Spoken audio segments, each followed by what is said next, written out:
Well, hello. This is Jeremy Myers and my wife, Wendy. We are here and we're going to discuss Adventures in Fishing for Men. We have our paperback copies, and what we're going to do is we are going to discuss through each chapter of the book and talk a little bit about where some of the ideas came from and maybe what inspired them, and also what people can learn from these chapters in the book. Does that sound about right, Wendy? Sounds about good. Now, I need to warn you, Wendy is fiery. So as we go through the book, she will likely give some of her opinions and ideas. And when she is done, you might be thinking, Wendy, tell us how you really feel. Is that right? Probably. Probably so. And that's good, because that's why I love her.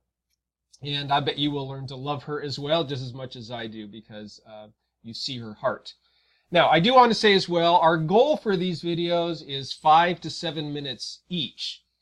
But honestly, if you listen to the very first podcast episode of my One Verse podcast, that was my goal for my podcast as well. I don't know if you remember that, but way back when, several years ago when I started, I wanted 5 to 7 minute episodes. And if you've been listening to the One Verse podcast recently, you know that they average about 30 minutes. So we'll see with these videos. Goal is 5 to 7, but if we go over, we're not really sorry. Okay, so we're just going to dive right in here. The first chapter is called The Key to Fishing. And in it, the main character, by the way, the main character is sort of me. It's a caricature of me, which you can sort of see on there with my nice long hair, and he's sitting in a swimming pool, which in his boat in a swimming pool, which we will run into that picture very, very soon. But anyway, in the very first chapter, The Key to Fishing, we're introduced to a man who wants to become the world's greatest fisherman. And what he does is he goes out and buys a lot of fishing equipment. And then he gets in his boat and starts fishing, at which point he has a little discussion with his neighbor. And it turns out that the man in the book has been fishing in his boat while his boat is still parked in his driveway. And that's the end of the book. That's the end of the chapter anyway. So, Wendy, what is this chapter about? This chapter is about a guy who doesn't know how to start fishing. Yeah. Now, obviously, fishing in the book is symbolic of what? Evangelism. Yeah. And that's the subtitle of the book. It's a humorous satire of Christian evangelism. So every time in the book we read about fishing, think evangelism. And then what you can do is see what he does to fish and try to find the parallels between that and evangelism. So do you have any thoughts on this chapter, Wendy? I have a few, but I've been doing all the talking so far, so. Oh, you go ahead. No, I want to hear what you have to say. All right, I just was thinking that a lot of Christians think that they need to prepare a lot for evangelism. They need to take a course. They need to read a book. They need to go to seminary. They need to take a conference. They need to learn how to love somebody. But in reality, the truth of the fact is that to evangelize someone, you just need to love somebody. You just need to be able to put yourself out there every day in your workplace, in your kids' lives, in the grocery store, and be that person that has kindness and compassion towards the people in front of you. Yep. And then that develops a relationship, which is where evangelism can stem from, because when you're evangelizing just to evangelize, you're really only causing more damage than good. Yeah, it's interesting. Very early on in the book, in fact, the very first line of the book is that the man wants to fish because he wants to become the world's greatest fisherman. Right? He doesn't really care about fishing. He doesn't care about fish, as we'll see in the story. And that's exactly Wendy's point here. And we'll be seeing that all the way throughout the book. He doesn't really care about people. Does he care about relationships? No. No. No. The exact opposite. In fact, he's horrible at relationships. And but if you want to evangelize, just forget all this stuff, right? It says one cannot go out and just start fishing, but that's actually the exact truth. You can go out and just start evangelizing. In fact, you should go out and start evangelizing. The more knowledge that you try and gain, the worse at evangelizing you're going to be. And how do you go out and just start evangelizing? You just start living your life. Just live your life. Amongst the people. Be the friendly person that the checker gets to check out instead of the ornery and the angry and the frustrated person. Yeah. There's no secrets, no tips, no 5 points, 10 steps. Definitely all those. Yeah. Yeah. One of the other things that this first chapter does is sort of introduce you to some themes that we'll be encountering all the way throughout the book. For example, the man, when he decides to evangelize, he goes out and buys everything that he needs. He buys lures, flies, 2 poles, some fishing line, a creel, which if you don't know what a creel is, it's a way to hold the fish that you catch, a pair of needle nose pliers to remove all the hooks, and then he even buys a boat. Later it says that he paid about $20,000. And, he even got the salesman to throw in a hat for free. Yay! Ooh, good job. A hat. But that's sort of like how lots of people approach evangelism, right?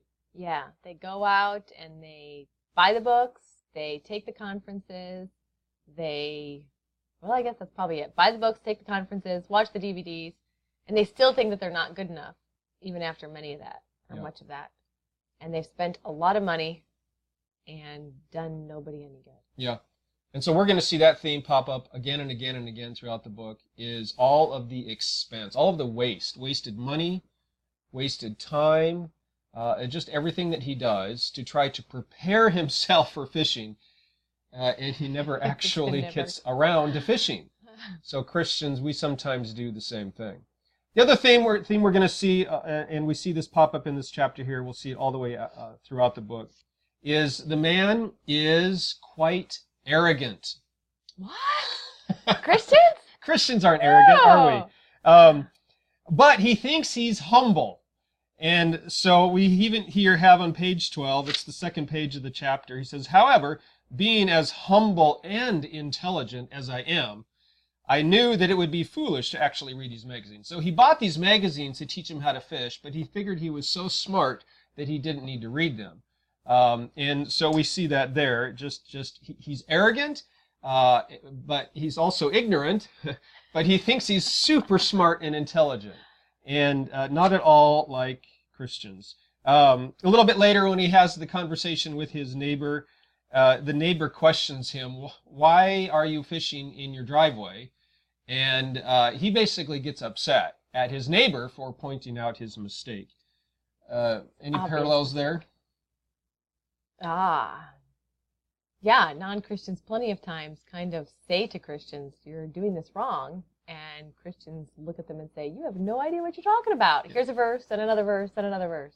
I'm the Christian here. Yes. I know how to evangelize. Right. You're the non-Christian. You should be listening to me. Hot dogs in the church parking lot are going to attract people.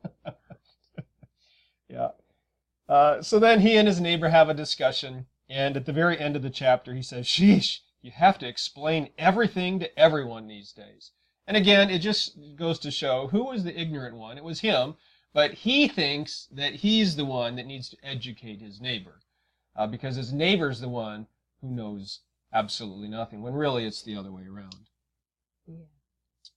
So that's chapter 1. I should say as well, some of the chapters are based on personal experience. Yeah, mine. Not hers, mine. That's why my face is on the book cover.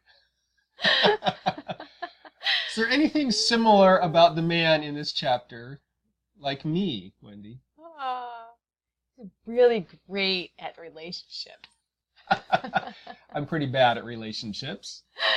Now he's learning. Wendy is helping me. Do I think I'm intelligent? Yes, but he is. See, my greatest fan. So anyway, this chapter, it does reflect a little bit of some of my attitude and actions in the past. And I'll bring some of that out more as we go through the book. Some of the chapters have nothing whatsoever to do with me, and they are more about observations that we have had about Christianity in general. Anyway, we'll bring some of that out as well. So anyway, that's the end of chapter 1. Hope you enjoyed our little discussion here. Do you have anything to add before we close out this first video? Don't feel bad if you are the person in the book. You don't feel bad No. if you're the person in the book. We've all been trained. Actually, we've all been brainwashed by Christianity and religion to be the person in the book. And we can't feel bad if our eyes are opened to the truth. We just need to see it, accept it, and become better for it. Yeah. No, that's good. We're going to try to learn through humor to see ourselves in this character. He's nameless all the way through the book, by the way, because it's you and it's me.